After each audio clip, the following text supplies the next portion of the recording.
Assalamualaikum warahmatullahi wabarakatuh. Selamat pagi mahasiswa dan mahasiswi Ibu di Prodi Manajemen. Pada hari ini kita akan melaksanakan perkuliahan metode kuantitatif ya untuk pertemuan 3. Nah, di sini akan Ibu bahas mengenai jenis-jenis penelitian yang sering digunakan oleh peneliti, umumnya peneliti dari tingkat mahasiswa maupun dosen ya sebagai mengajar. Jadi ada 3. Yang pertama itu kuantitatif, yang kedua kualitatif, dan yang ketiga adalah penelitian campuran. Selanjutnya mengenai judul ataupun jenis ya, jenis penelitian berdasarkan fungsinya, yang mana fungsinya itu adalah untuk memahami fenomena atau need to know, untuk memahami gejala suatu masalah. Nah, penelitiannya dapat kita bagi lagi menjadi penelitian survei, eksperimen, kualitatif, dan kombinasi atau campuran. Tidak jauh berbeda dengan yang tadi, hanya di sini kuantitatif dipecah lagi menjadi 2, yaitu penelitian survei dan penelitian eksperimen, yang kedua-duanya merupakan satu penelitian berjenis penelitian kuantitatif. Kemudian penelitian yang berdasarkan kepada metode yang digunakan, nah ini juga ada 3. Ini Ibu ambil dari buku karangan Sugiono ya, berjudul Metode Penelitian, yang mana di dalam buku tersebut dijelaskan ataupun dikemukakan ada 3 penelitian yang bisa digunakan berdasarkan metode yang kita pakai. Misalnya yang pertama adalah penelitian kuantitatif. Pastinya itu memakai metode penelitian kuantitatif atau metode kuantitatif terkait dengan populasi dan sampel. Yang kedua adalah penelitian kualitatif ya. Metodenya yang digunakan adalah metode kualitatif. Nah, yang ketiga adalah penelitian gabungan. Di sini ada penelitian kuantitatif dan penelitian kualitatif yang dimix atau digabung, begitu juga dengan metodenya. Metode penelitiannya adalah penggabungan antara kuantitatif dan kualitatif. Jadi, seorang peneliti bisa hanya menggunakan jenis penelitian kuantitatif atau bisa juga menggunakan hanya penelitian kualitatif, namun jika terasa masih kurang, maka dia bisa mengcombine atau memix kedua jenis penelitian tersebut menjadi penelitian gabungan atau campuran. Metode penelitian kuantitatif yang perlu kalian lihat dan ingat di sini adalah bahwasanya ada hubungan linear ya. Jika hanya ada 2 variabel, variabel bebas dan variabel terikat, maka di situ ada hubungan yang menunjukkan pengaruh ataupun hubungan antara si X dan si Y, yang mana X adalah variabel bebas dan Y adalah variabel terikat. Nah, jadi tujuan dari metode kuantitatif ini adalah pengeneralisasian ya, generalisasi atau munculnya suatu model yang berlaku secara umum. Misalnya, jika analisis data kamu menggunakan regresi, maka tujuannya kita akan membentuk atau menemukan suatu persamaan atau model regresi, baik itu sederhana maupun regresi berganda. Untuk metode penelitian kualitatif ada kata kualitatif, kualitas. Nah, di sini berlaku hubungan timbal balik atau interaktif. Kenapa ada hubungan timbal balik atau interaktif di sini? Dari si pengambil data dan si pemberi informasi atau pemberi data. Ya, karena kita membutuhkan informasi atau data yang akurat, yang benar-benar disampaikan secara jelas dan sesuai dengan kejujuran ya dari si narasumber atau si pemberi data atau informasi. Jadi harus ada hubungan di sini, hubungan yang saling interaktif.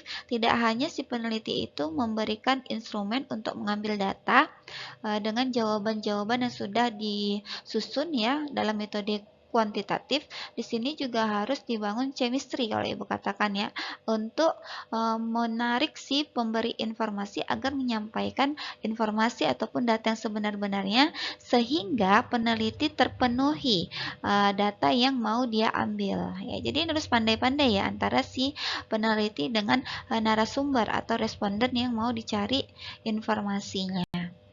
Ya, jadi berbeda sedikit dengan metode kuantitatif. Bagaimana dengan metode kombinasi? Untuk metode kombinasi pastinya ada pencampuran ya di situ, ada mix ya, ada kombinasi. Kombinasi itu artinya ada penggabungan antara metode kuantitatif dan metode kualitatif. Ini kenapa terjadi muncul metode kombinasi ini ya, seperti saya katakan sebelumnya bahwasanya si peneliti merasa cara mengambil data dia dengan menggunakan metode penelitian dia ya, misalnya dengan menggunakan metode kuantitatif dirasa kurang ataupun dengan metode kualitatif dirasa kurang, maka dia berpikir untuk menggabungkan secara keduanya sehingga ditemukanlah metode kombinasi yang bisa melahirkan suatu metode penelitian yang gunanya itu tujuannya itu melengkapi ya antara si metode kuantitatif dengan metode penelitian kualitatif. Jadi ini adalah perpaduan ya ataupun pencampuran dari dua metode penelitian yang sudah saya sebutkan sebelumnya. Penelitian, nah perlu kalian pahami di sini ada tiga ya. Yang pertama metode penelitian kuantitatif, oke. Nah ini ada sifat prosesnya yang bersifat linear.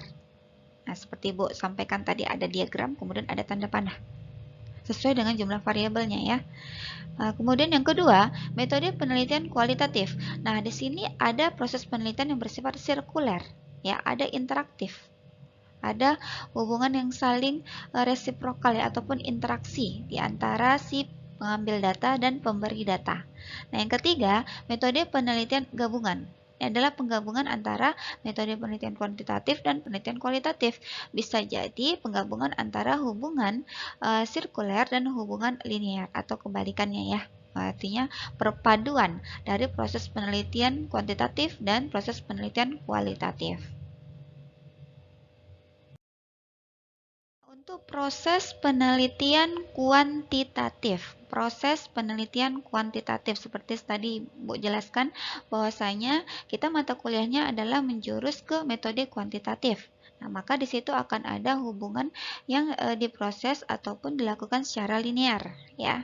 Jadi si pengambil data bisa peneliti hanya memberikan suatu angket atau instrumen ya kepada narasumber, kemudian narasumber melakukan respon dengan menjawab sesuai dengan pilihan jawaban. Misalnya kita buat instrumennya itu berupa angket, maka di situ harus kita bubuhkan, kita berikan pilihan jawaban. Jadi responden hanya tinggal memilih saja.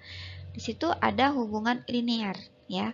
Kalau dengan penelitian tadi, proses penelitian kualitatif itu harus dibangun interaksi antara si pengumpul data dan si pemberi data. Itu yang harus kalian ingat ya, umumnya seperti. Perhatikan di sini ada beberapa langkah dalam membuat suatu proposal ya, proposal ataupun Ibu katakan ya penelitian lah bisa secara sederhana. Di sini kita mulai dengan masalah ya. Ada masalah, kemudian lakukanlah perumusan masalah.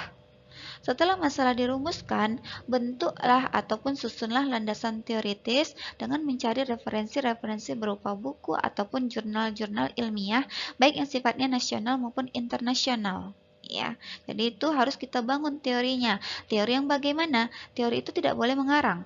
Ilmiah harus jelas sumbernya dari mana. Jika menggunakan jurnal ataupun buku yang nantinya akan kita cantumkan di daftar pustaka. Nah, kemudian rumusan hipotesis.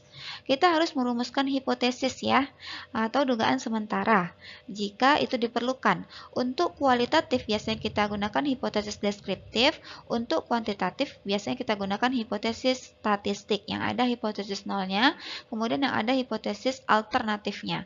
Nah, setelah tiga ini kita masuk ke pengumpulan data. Kita tuju populasi dan sampel yang mana yang mau kita lakukan ataupun kita ambil datanya. Seandainya ini adalah penelitian kuantitatif ya. Kemudian sebelum kita mengambil data dari si sampel dan sampel tersebut ya, setelah kita tunjuk populasinya, kita ambil sampelnya yang representatif yang mewakili keseluruhan anggota populasi. Nah, kita kemudian memikirkan instrumen apa ya yang mau kita gunakan. Nah, instrumen tersebut ataupun alat pengumpul data tersebut tidak bisa kita langsung pakai. Itu harus diuji. Salah satu pengujiannya bisa dengan validasi isi, bisa dengan validasi yang lain ya, bisa dengan validasi seperti kita menggunakan software SPSS ya. Kita uji validasinya di situ. Software SPSS, SAM dan yang lain yang bisa kita gunakan untuk menguji apakah instrumen atau alat pengumpul data kita valid atau reliable kita gunakan untuk penelitian. Nah, setelah data tadi kita kumpulkan dengan alat yang sudah reliable dan valid, data tadi tidak hanya kita simpan ya. Seperti kita diamkan itu tidak boleh. Itu harus kita tindak lanjuti dengan cara menganalisisnya. Analisis datanya pun jika ternyata kuantitatif, pergunakanlah software untuk membantu kamu dalam menganalisis datanya. Jika kualitatif, rancanglah suatu deskriptif atau gambaran mengenai data yang sudah kamu dapatkan. Jadi tugas kamu ini dalam kualitatif itu ya harus punya kemampuan dalam mendeskripsikan, menjelaskan sehingga orang yang membaca karya ilmiah kamu paham dan mengetahui apa yang sebenarnya terjadi di lapangan melalui bahasa yang sudah kamu deskripsikan, bahasa-bahasa ataupun kalimat-kalimat yang sudah kamu tuliskan. Nah, yang terakhir, kita tarik kesimpulan dan saran dari hasil penelitian kita. Data yang sudah dianalisis itu akan menimbulkan atau memunculkan yang namanya hasil penelitian. Nah, selanjutnya hasil penelitian itu kita rangkum menjadi kesimpulan, dan jika masih ada yang perlu diberikan masukan ataupun saran terkait hasil penelitian kita, karena penelitian itu tidak ada yang perfect ya, pasti ada kekurangannya, dan kita berikan di situ, kita tuliskan saran untuk penelitian lanjutan yang mungkin memakai judul yang hampir sama dengan judul kita, dengan topik ataupun tema yang sama. Jadi begitu ya alurnya. Jangan nanti nggak tahu apa duluan ya. Ya seperti ini yang harus kita lakukan. Mulailah dengan masalah. Nah, apa itu masalah akan Ibu jelaskan di slide yang berikutnya. Oke, perhatikan di sini ada sumber masalah ya. Ibu rangkum menjadi 4 berdasarkan buku yang Ibu pakai ya. Sumber masalah itu sebenarnya banyak sekali. Tapi ketika kita menyebutkannya, mungkin ini sama dengan yang itu. Nah, kita klasifikasikanlah dia. Kita buat klasternya. Misalnya ini ada 4, A, B, C, dan D. Untuk yang A, sumber masalahnya dari apa? Terdapat penyimpangan antara pengalaman dengan kenyataan. Untuk yang B, terdapat perbedaan antara apa yang direncanakan dengan kenyataan. Untuk yang C, ada pengaduan. Untuk yang D, ada kompetisi. Ibu kasih satu contoh ya, yang A. Bagaimana sih sumber masalah yang termasuk ke dalam penyimpangan antara pengalaman dengan kenyataan? Contoh ya, sekarang ini kita sedang mengalami ya suatu harga, mengalami kenaikan yang luar biasa dari harga suatu produk, yaitu minyak goreng ya, minyak goreng. Kemudian pemerintah membuat kebijakan untuk menggunakan harga HEIT ya, harga HEIT. Nah, kebijakan tersebut dibuat sebenarnya maksud pemerintah adalah untuk membantu masyarakat. Nah, apa yang terjadi ketika harga sudah ditetapkan, maka harga tidak akan naik, tidak akan turun ya. Apa yang terjadi? Minyak menjadi langka. Satupun minyak tidak bisa kita cari di toko-toko supermarket maupun di toko-toko maupun di pasar-pasar tradisional ya. Nah, ini salah satu sumber masalah. Kenapa Ibu katakan sumber masalah? Ada penyimpangan antara pengalaman dengan kenyataan. Pengalaman yang telah lalu dengan cara kita mengontrol harga, maka pembeli tidak akan merasa kesulitan ya, tidak akan merasa kesulitan dalam membeli minyak goreng dan tidak ada permainan harga di situ. Bagaimana dengan apa yang terjadi? Dengan mengeluarkan harga HEIT, justru konsumen atau pembeli mengalami kesulitan. Kesulitannya apa? Minyak goreng itu semakin langka ya, dan tidak bisa ditemukan. Nah, inilah mungkin yang menjadi motivasi dari pemerintah sehingga kebijakan dalam menentukan harga HEIT minyak goreng itu dihapus. Dan apa yang terjadi kemudian masalahnya? Ya, si produsen dalam hal ini yang menghasilkan minyak goreng ataupun perusahaan-perusahaan yang memproduksi minyak goreng menaikkan mengharga dengan sesuka-suka hatinya. Dan sekarang ini sampai mencapai 45.000, 46.000 yang dulunya hanya mencapai sekitar lebih kurang 28.000. Itu contoh ya. Nah, bagaimana dengan yang B? Terdapat perbedaan antara apa yang direncanakan dengan kenyataan. Ibu kasih contoh satu-satu setiap apa nanti akan Ibu tanya ya. Terdapat perbedaan antara apa yang direncanakan dengan kenyataan. Nah, misalnya saja seperti ini. Suatu perusahaan menghasilkan produk ya. Produk tersebut ditargetkan akan terjual sebanyak 600 unit setiap bulannya. Sebut saja produknya adalah produk A. Nah, apa yang terjadi? Ternyata terjual ya pada bulan tersebut ya, pada bulan tersebut terjual hanya 100 unit. Nah, ini juga menjadi masalah yang mendorong seseorang peneliti yang ketika melihat kondisi seperti ini, dia mengamati perusahaan tersebut, dia menjadi terdorong.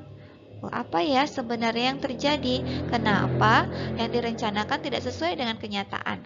Ya, apakah dari segi kualitas produknya ataupun dari segi harga? Nah, itu akan mendorong si peneliti untuk membuat penelitian.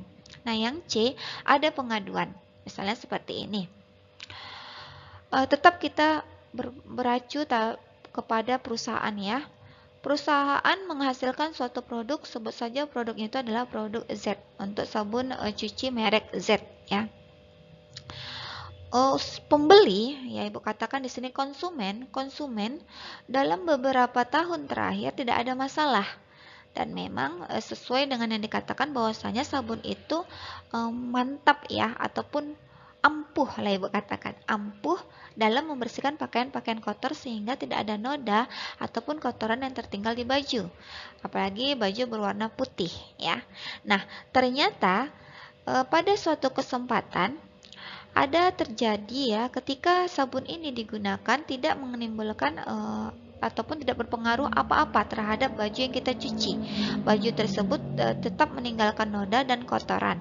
Nah, timbullah pengaduan dari si customer ini, dari si konsumen ini. Nah, ketika orang mendengar pengaduan tersebut, kemudian menanyai si narasumber yang mengalami kejadian tersebut, itu akan mendorong peneliti untuk membuat suatu penelitian. Mengapa terjadi? Kenapa terjadi pengurangan efektivitas kegunaan ataupun fungsi dari sabun cuci tersebut? Apakah dari bahan komposisi yang berbeda atau ada yang salah dalam pengaturan dari komposisi susunan dari deterjen tersebut ya. Nah, untuk yang D, ada kompetisi. Nah, kompetisi ini ada persaingan ya. Kita ambil saja contohnya dua perusahaan A dan perusahaan B. Ketika perusahaan A dan perusahaan B menghasilkan produk sejenis, maka akan berkompetisi. Kenapa di perusahaan A itu penjualan lebih tinggi daripada perusahaan B? Nah, ketika orang yang mengamati atau melihat ataupun mengobservasi dari permasalahan yang muncul ini akan terdorong dia untuk memulai suatu penelitian yang awal masalahnya itu adalah persaingan atau kompetisi dari dua perusahaan yang menghasilkan produk sejenis. Nah, ini sebagai contoh ya. Contoh klaster-klaster atau klasifikasi masalah-masalah yang bisa muncul dari suatu penelitian. Sekarang kita beranjak ya, kita lanjut ke yang namanya rumusan masalah. Apa itu rumusan masalah? Rumusan masalah itu berbeda dengan masalah ya. Jadi rumusan masalah itu dibentuk berdasarkan kalimat-kalimat pertanyaan dari masalah yang sudah kita temukan di tempat penelitian.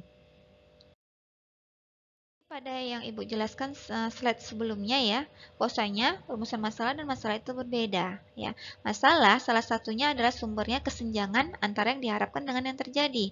Apa yang direncanakan tidak sesuai kenyataan, misalnya saja ya. Kemudian yang lain lah yang sudah pernah Ibu sampaikan di slide sebelumnya. Nah, sedangkan rumusan masalah adalah pertanyaan yang akan dicari jawabannya melalui pengumpulan data. Jadi rumusan masalah itu tersusun dari kalimat-kalimat tanya yang nantinya akan dijawab oleh si peneliti berdasarkan hasil penelitian yang sudah dia dapatkan. Rumusan masalah itu ada banyak ya, beberapa akan Ibu sampaikan. Ada yang namanya rumusan masalah deskriptif, ada namanya rumusan masalah komparatif, ya, ada namanya rumusan masalah asosiatif komparatif, dan lain sebagainya. Jadi itu tergantung dari judul penelitian yang kamu pilih ketika kamu nanti berniat untuk membuat suatu karya ilmiah, dalam hal ini skripsi.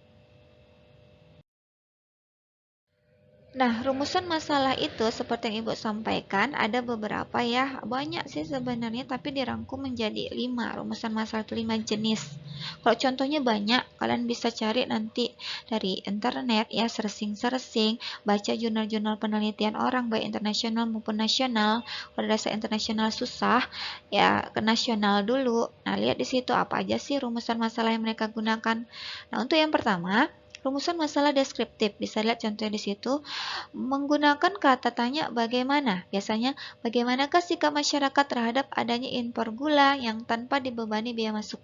Nah, itu akan muncul pertanyaan-pertanyaan yang bervariasi, ya, Bu katakan variatif.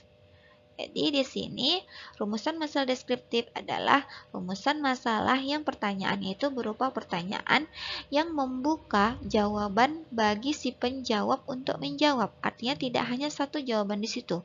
Tidak hanya jawaban ya dan tidak, tapi pertanyaan tersebut bisa dijawab dengan argumen atau pendapat dari si penjawab pertanyaan. Yang kedua, rumusan masalah komparatif ya. Komparatif ini artinya ada komparasi. Misalnya ini. Adakah perbedaan loyalitas antara pelanggan pegawai negeri sipil dengan pegawai swasta?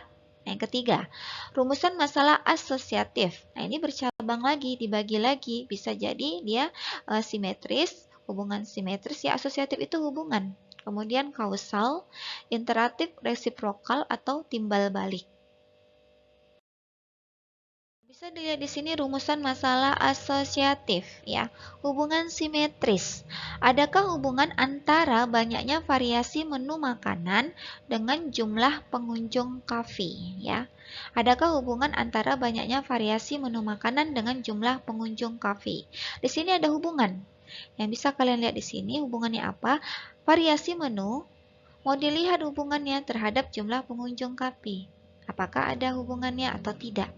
Dan di sini hubungan yang berlaku adalah hubungan simetris. Nah, yang kedua hubungan kausal. Adakah pengaruh sistem penggajian terhadap prestasi kerja? Nah, di sini mau dilihat apakah berpengaruh ya sistem penggajian, misalnya pakai aja sistem penggajian yang per minggu atau per bulan terhadap prestasi kerja dari si karyawan di perusahaan tersebut. Ya. Nah, yang ketiga, hubungan timbal balik. Di sini kita susah membedakan antara variabel independen dan variabel dependen. Misalnya saja, mungkin nggak si iklan itu variabel independen?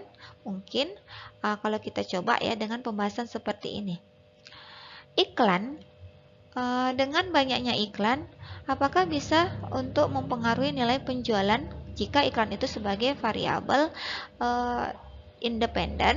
Nilai penjualan itu sebagai variabel dependen. Nah, pastinya bisa ya, Ibu balik kembali. Apakah mungkin nilai penjualan itu mempengaruhi iklan? Ya, bisa jadi.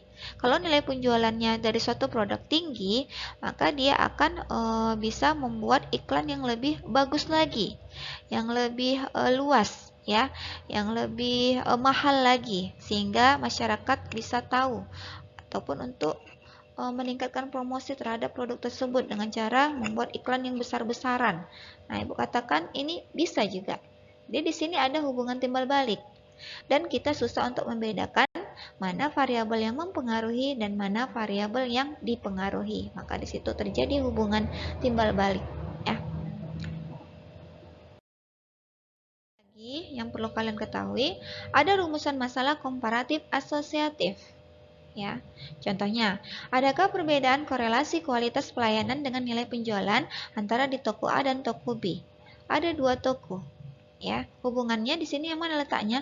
Yaitu korelasi kualitas pelayanan. Ya, korelasi antara kualitas pelayanan dengan nilai penjualan.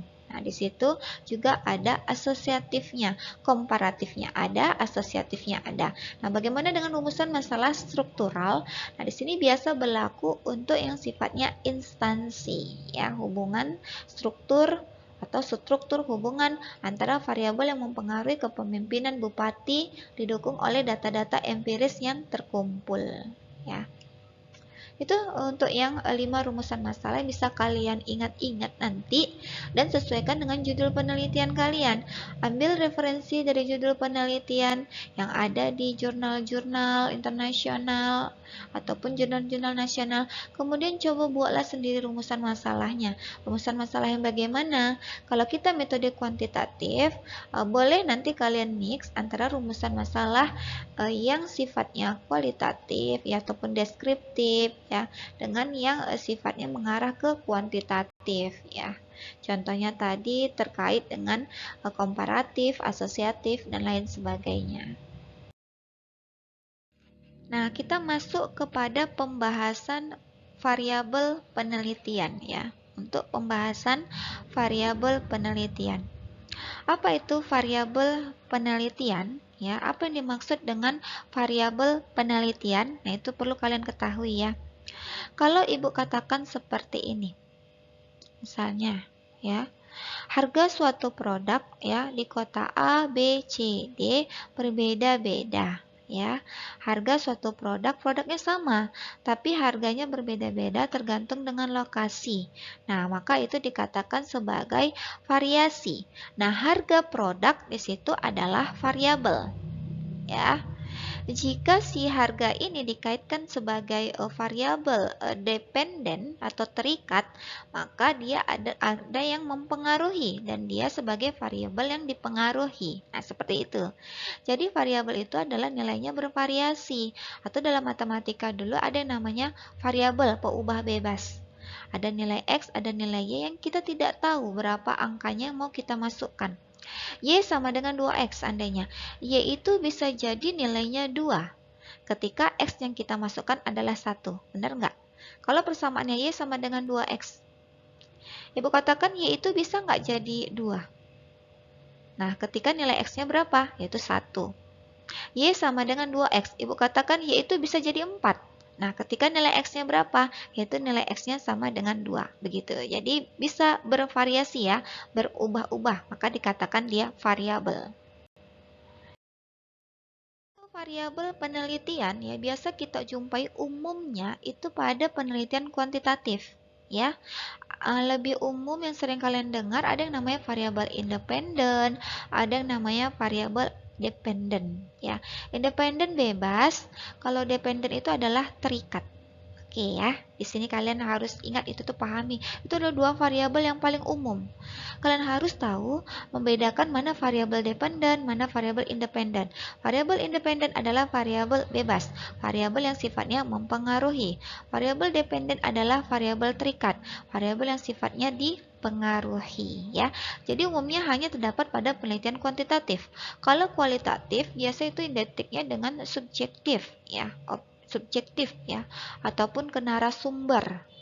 Nah, yang harus kita gali informasinya sesuai dengan kebutuhan kita sebagai seorang peneliti. Variabel ya, jenis-jenis variabel itu sebenarnya ada lebih dari 2 ya.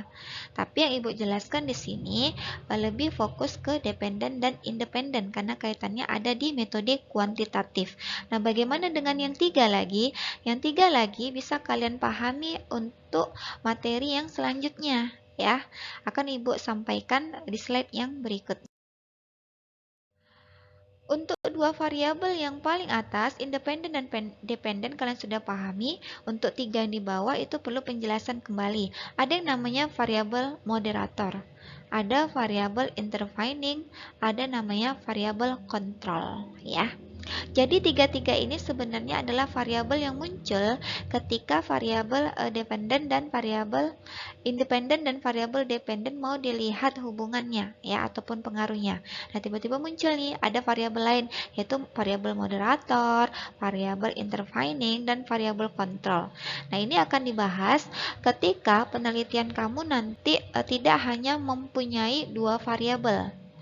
ataupun jenisnya ya, tidak hanya variabel dependen dan independen. Tapi ketika penelitian kamu nanti memerlukan variabel yang lain di dalam penelitiannya, ataupun ketika kamu melihat masalah, nah muncul variabel lain yang mempengaruhi kedua variabel ini, maka kalian bisa menggunakan ketiga variabel ini, yang mana yang paling cocok untuk disisipkan ataupun dimasukkan ke dalam kerangka konseptual yang kalian bangun untuk jenis penelitian kuantitatif. Dan kita ini akan coba bahas di pertemuan yang selanjutnya yang ada kaitannya dengan ketiga variabel ini. Tapi umumnya Ibu masih fokus ke dua variabel ini karena ini dasar, ini awal sekali ya untuk kalian mempelajari mengenai karya ilmiah menggunakan metode kuantitatif.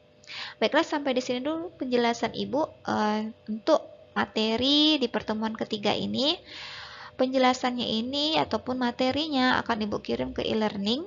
Kalian bisa simak kembali, tidak hanya pada saat ini, kalian bisa ulang ataupun baca kembali di rumah dengan mendownloadnya. Kemudian coba di dalam diri sendiri untuk mencari tahu ya, apa sih ataupun bagaimana jenis penelitian yang kuantitatif itu, adakah contohnya?